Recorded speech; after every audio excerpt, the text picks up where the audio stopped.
Welcome to Top Notch TV, a paragon of excellence. Today with you is Tr.Risper, a teacher from PCEA KIKUYU High School, a teacher of English and Literature, an examiner, as well as an author. Today I have the pleasure of having teacher Emis Njabani, a teacher from Alliance Girls High School. She's an examiner as well as an author, a teacher of English and Literature as well. Today we shall be looking at a new book. We shall be delving into the understanding of the Samaritan, a book by John Lara. Thank you for joining us. First of all, you're going to look at the background information into understanding the book, The Samaritan. When you're understanding The Samaritan, first of all, maybe you start by looking at the cover. When I'll be looking at the cover, first of all, I'll be looking at the picture that is depicted on the cover. On the cover, I can see what looks like the sunset. And by interpretation, you can see that the sunset is symbolic of the end of an era. There's an era that is ending, the era of corruption by the municipal officials. And now we want to get into a new era brought about by the invention of the Samaritan. Still on the cover, I can see what looks like a body of water. The body of water maybe by interpretation, but the cover we can interpret it in different ways. The body of water can be symbolic of where the book is coming from. Because in terms of setting, we are learning that the book is from one among the countries in the Caribbean. A number of times it has been mentioned, the word Caribbean has been mentioned several times within the text. Still on the introduction to the text, we are going to look at the author. The author is someone by the name John Lara. Nothing much is known about the author, John Lara, therefore we just leave it at that. Then about the title, The Samaritan. The Samaritan is with reference to a certain application that has been invented by two students. And this application is for the purpose of whistleblowing on the evils that are happening in the fictional state of Maracas. I've mentioned something about the setting, but then now in depth about the setting. The setting is in the Caribbean. As you are reading the book, we are looking at a number of times that the word Caribbean has been mentioned, and then particularly in a fictional state of Maracas, a municipality. In terms of time, setting in terms of time, we are going to say that the book has been set in our contemporary society. We are looking at the kind of corruption, the corruption that has marred the municipality. Therefore, in terms of time, we can talk about the setting is within our contemporary society. After this introduction, I will welcome my colleague to speak about Act 1. In the introduction, we're about to go into the plot analysis. Welcome, Teacher Emis. Thank you. Hello, viewers. Welcome. So I'm going to look at the plot analysis and we're going to start with Act 1. Just like you know, every act has 3 scenes. So this session, we are going to look at the first 2 scenes of Act 1. So I look at the events that are taking place in the at the beginning of the story, and most importantly, the first act. So every act, we have been given generally the setting of the play, but every act has its specific setting. And I will learn us to remind you, when we look at the setting, we look at the place and time where the when and where the events in the story are taking place. So Act 1, Scene 1, the events or the setting is in the school, Sagrada Secondary School. It's around 10 a.m. and the students are gathered in the school hall, and because they're actually there for the end of year closing assembly. So we are told that during that closing assembly, there is a special ceremony that is supposed to take place. And the ceremony is the launching of the winning innovation in the secondary school national innovation conference. So the mayor of the municipality, Maracas municipality, Honorable Mayor Mosi, is expected to come and officially launch the Samaritan app, the innovation that is by 2 students of Sagrada Secondary School, that is Alvita and Montano. So at the beginning, we see the students seated and the teachers, and the deputy principal, Kamona, is telling them that they're expecting the guests to come in anytime. So His Honorable Mayor Mosi comes together with other members or other leaders of the municipality, and he also is also accompanied by some local board members of the school, as well as the school principal, Miss Narin. So they come, and Kamona, the deputy principal, welcomes the principal to also introduce the guests of honor and welcome them to the event. So when Miss Naren speaks, she actually introduces the two students, Alvita and Montana, and mentions about their innovation and how good it is, and the fact that it won during the national competition, and also the teacher who midwifed the whole innovation and assisted the students in coming up with the Samaritan. So she invites teacher Nicole, the teacher who is in charge of ethics and innovation in Saganda Secondary School, to come and see more, or actually introduce the innovation for the mayor and the other guests to understand what the innovation was about, to understand more what the innovation was about. So Nicole says that to make them understand better, they are going to have a skit about what the Samaritan app is about. And she welcomes the two innovators, the two students, Montano and Alvita. So in the skit, the two students see into the future. Montano is the first person to say that he could see into the future, 50 years into the future, and the things that he saw were not so good things. It wasn't a promising future according to his vision, because first of all, he talked about joblessness. He says that in his future, he could see Alvita as a cobbler, mending shoes by the streets, yet he was educated. And Alvita is wondering, with all my education, I'm just a cobbler. So Alvita, Montano tells her that you are actually lucky to have the cobbler job. So many people, graduates, were just loitering the streets with no jobs to do. That is one thing that he saw in the future. The second thing that he mentions is environmental degradation or environmental pollution. He says that while mending the shoes, Alvita had a running nose that didn't stop. His nose was always running, and he says that the reason as to why Alvita's nose was always running is because of the stench in the city. That the city was smelling so bad because there was no enough water to clean, and so the stench used to make people sick. The next thing he saw is diseases. People were sick. Alvita had a running nose that did not stop. People did not have money for medication, and people were sick. Another thing he saw is lack of basic needs like water and food. Montano explains and says that there was no water to clean the city, and as a result, there was that stench. He also says that there was no food, and the food was brought as a result of another problem, which is climate change. So there was no food, and people ended up eating rodents. Now, the rodents were not even enough to sustain the people. So they ended up eating plastics and other synthetic materials that he could actually not explain or make out what they were. So people did not have food as a result of climate change. And he says climate change is because there was no rain. It only rained once per year, and if it rained, it only rained for 10 minutes. 10 minutes once per year. That was not enough rains to support animal and plant life.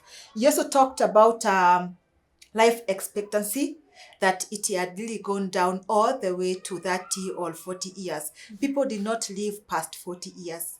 It says that now people are living to 70 and 80, but in the next 50 years from now, people will not go past 40 years. Their life expectancy is going to come down.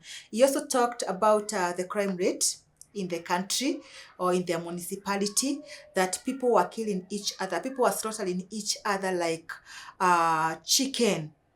And the law enforcers were doing nothing about it, because according to them, they wanted to have their palms greased for them to follow the law. That leads to the last evil that is corruption, that the leaders and the law enforcers had to have their palms greased for them to do the right thing. So when Montano is finished, Alvita says that she also had traveled into the future, but the things that she saw were totally the opposite of what Montano had seen. So according to Alvita, there was, first of all, technological advancement.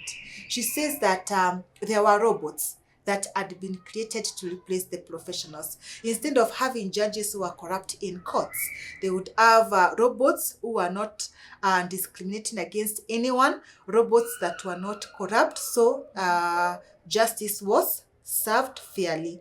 She also says that there are robots that replaced even accountants, police officers who are corrupt. So there was technological advancement in the next 50 years, according to Alvita's innovation. But she still says that does not mean that people had nothing to do.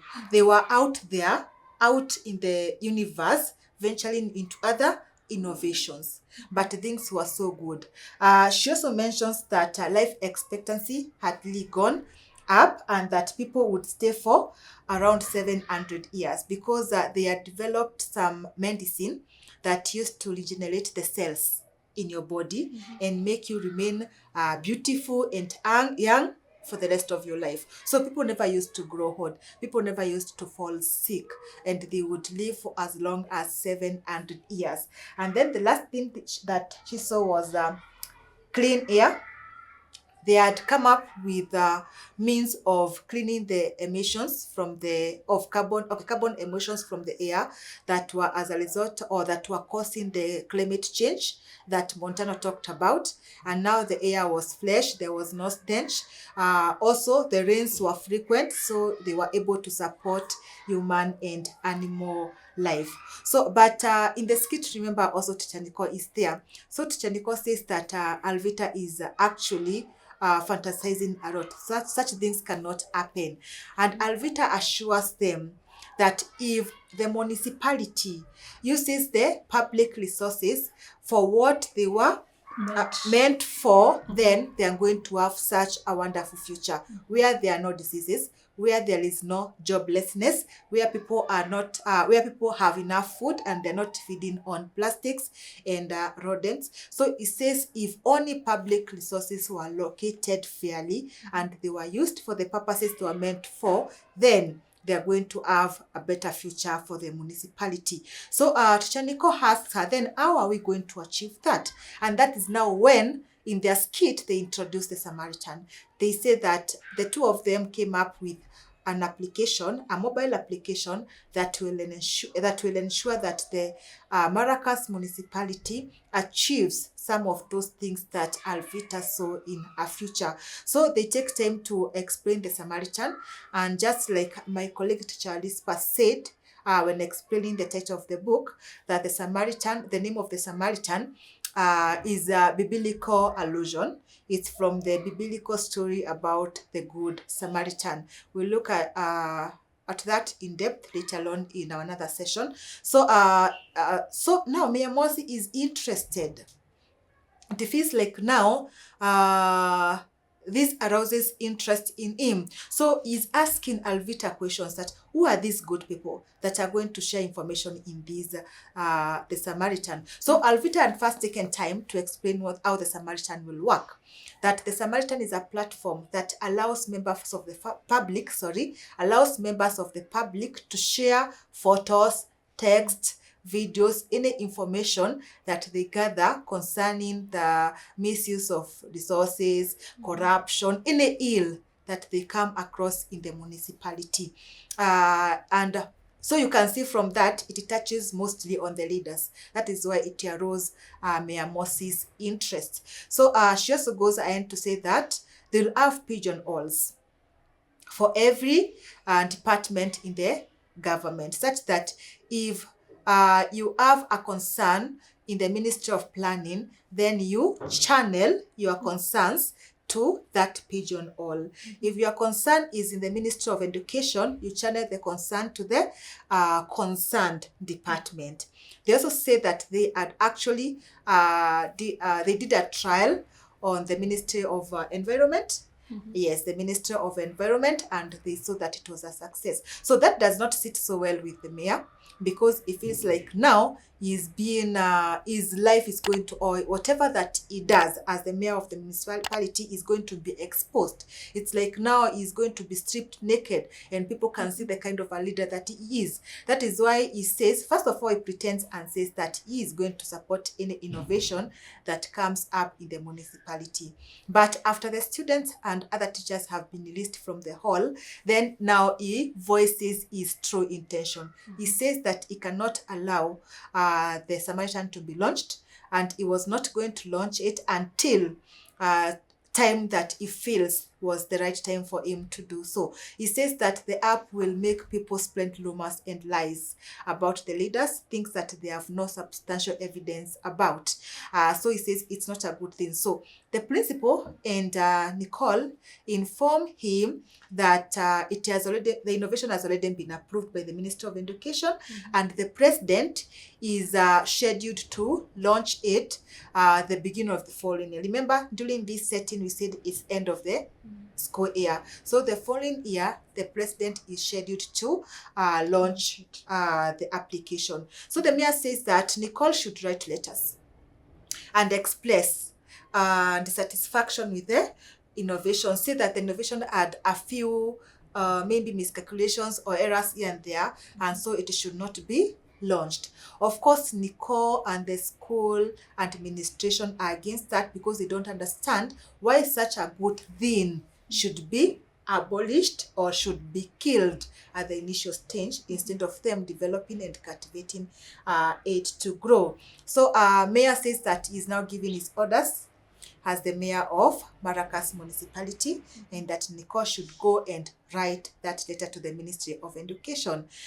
So Nicole leaves, and after her departure, we learn from the principal and Piro, who is the chair of the board, that Nicole is most likely not going to do what the mayor commanded her to do, because we are told that she does what she believes is always right. So that's where our first scene of Act 1 ends, our learners. And so my colleague, Tr.Risper, is going to take us through the events that are in the second scene of Act 1. Thank you for your in-depth analysis. She has done a good job. We are going further into the analysis of the plot, and you're now getting into Act 1, Scene 2. Act 1, Scene 2 takes place at the municipality, particularly in the mayor's boardroom. The mayor, as my colleague was ending Act 1, Scene 1, we are learning that the mayor is becoming apprehensive about the application, and he has given an order that they should not continue the activities of the Samaritan.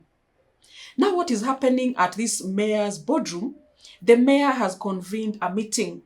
Who is in attendance in that meeting? We are looking at the mayor has invited a number of officials within the municipality. One among them, I'll just mention there, people who attended the meeting. One among them, we are seeing the CEO of the municipality, someone by the name of Mr. Harvester. Another person who was in attendance, we have a judge by the name of Justice Ian Jaden. Another person in attendance is Secretary to Health, someone by the name of Ted. Another person in attendance is Secretary to the Ministry of Planning. We are looking at someone by the name of Seymour. Others include Mr. Mosi himself. Another one is Mr. Ramdae. Ramdae is the Assistant Mayor. And finally, we have the IG, the Inspector General of the Police. We have someone by the name of Inspector Bembe.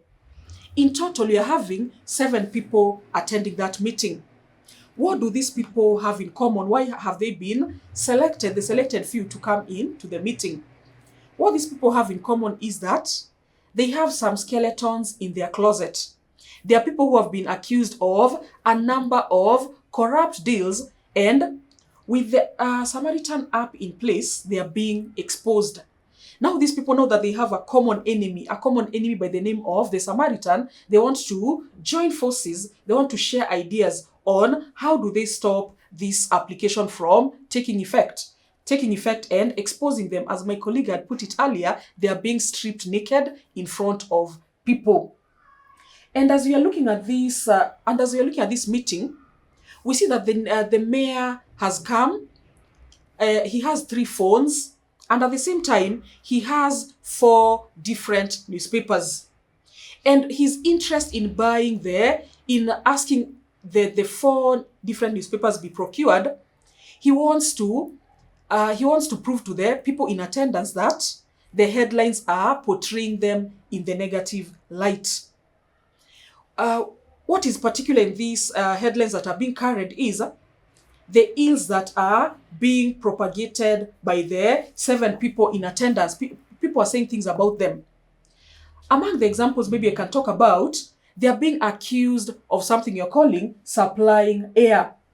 And the people pointed out particularly for supplying air, we are looking at Secretary Ted, the one who is in charge of health, and the other one who is in charge of planning, Secretary Seymour. They're the ones who have been put in the limelight for supplying air. Exactly, what is supplying air? When they're talking about supplying air, they're talking about the municipal is paying a lot of money for services not rendered.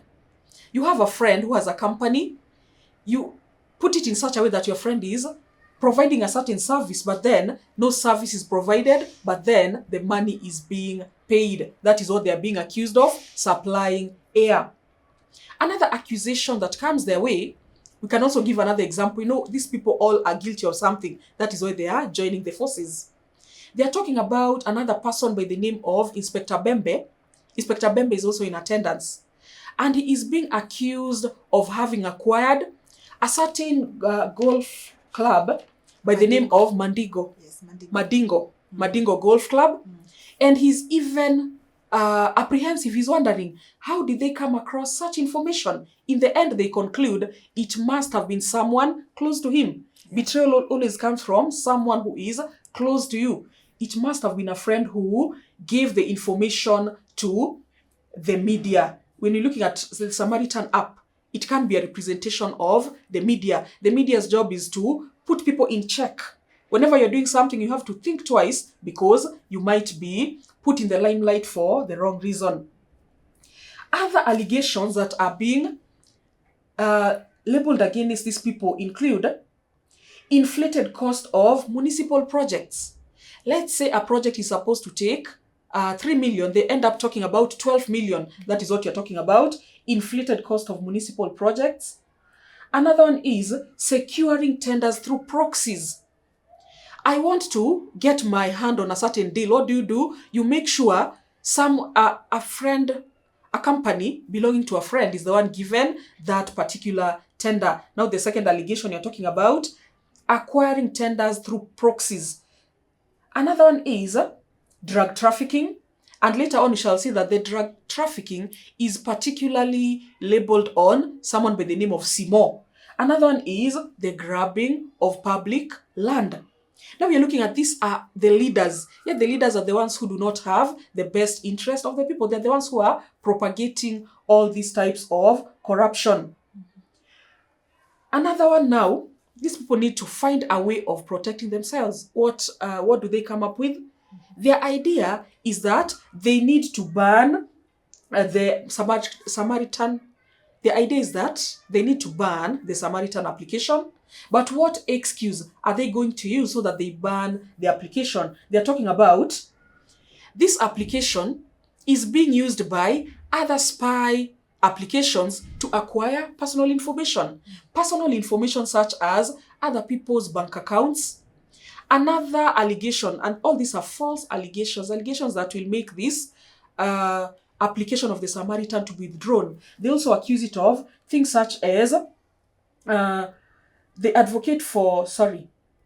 allegations such as cyberbullying.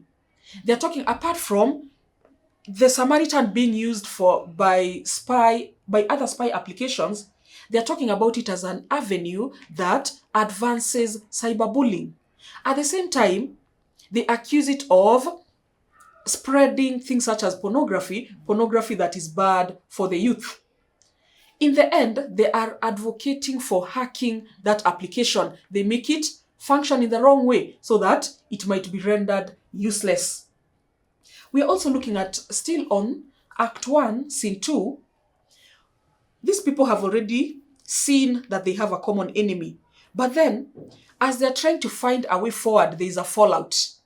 The fallout comes from, first of all, Justice Jaden, who feels that his ills have not been highlighted in the limelight. He feels that all that he has done is not under public scrutiny. Mm-hmm. It has not yet been uncovered. That is what he thinks. Now he's blaming these other people and he says, you people, you have not been discreet enough. And he wants to now wash his hands out of this deal and he now wants to excuse himself. He does not want to be a party to this. They're talking about a fallout. Other people still have other ideas. We are looking at someone like Ramdai. Ramdai, out of his ignorance, plans on getting the information out of the application. He says, why don't you get rid of that information from the internet? And how can we access that internet? Now you see, that is some kind of ignorance that maybe a person of his age is not very sure how the internet operates. Another person like Simo is for the idea that they use money. When you're talking about using money, they're talking about bribery. They need to bribe the story away. They bribe people so that the story goes away. But then they're being told people are accessing this information from different corners. Now, when you're going into the bribery way, who exactly are you going to bribe? Now, the last thing they're thinking about is, why don't you get a lot of money from which you can protect ourselves? But what is the source of the money? The source of the money, each one of them is being asked to raise some money, but all of them are in a fix when it comes to their financial needs. Some of them are complaining that we don't have that kind of money. Another one is even saying that, someone like Ramdai, he says he is into a lot of loans. He has procured a lot of loans that he is still servicing. Therefore, asking him for that kind of money, the kind of money that they need to pay lawyers and judges, he is not coming into any amount of money anytime soon. Therefore, he is against that idea. Suddenly, they hatch up a plan. Their plan is that they need to get the money from their municipality funds. They need to maybe misappropriate some funds meant for garbage collection. Their municipality is in a state of how can you put it? Like environmental pollution. Yes, there's a lot of there's a state of environmental pollution that needs to be made right. Now they want to propose a budget to right this wrong.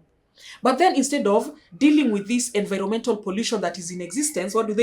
They misappropriate the funds into their own pockets. Now when the law comes for them, they're about to face prosecution, they'll be using that kind of money that was meant for righting the wrong in this environmental pollution. This does not augur well with the Mayor Mosi. The buck stops with Mayor Mosi. If there's any budget to be approved, he'll be blamed for it. But these people are pushing his hand, and they're always sure that they'll be having his support. He has been that kind of a person who is not straightforward. Budget is only approved once a year, but then an avenue has been provided, an avenue from which you can have a supplementary budget. Now what Ted and Simo, they want the mayor to push the mayor's hand to do is to approve such a budget. But then we know that the money will be ending up in their pockets. The mayor refuses to do this. At the end of it, as you see them fall out, we even see that Simo is someone who is aggressive. He is almost going for Mayor Mosi physically. He wants to fight him. But then IG Bembe comes between them, therefore they don't get to fight. But at the end of it, they're threatening Mayor Mosi. They're saying, we were responsible for putting you in office. In a similar way, we can end up hounding you out of office. They give him an ultimatum. Either you approve the supplementary budget or we hound you out of office. Over there, we now see the lanes have been drawn. Some people will be against Mayor Mosi. Others will be on the side of Mayor Mosi. That is what we are calling the fallout. And it brings to an end our Act 1, Scene 2, and that is it for today. It is a goodbye from us. Until next time we meet as we continue with the plot analysis. Thank you for joining us. Thank you, our viewers.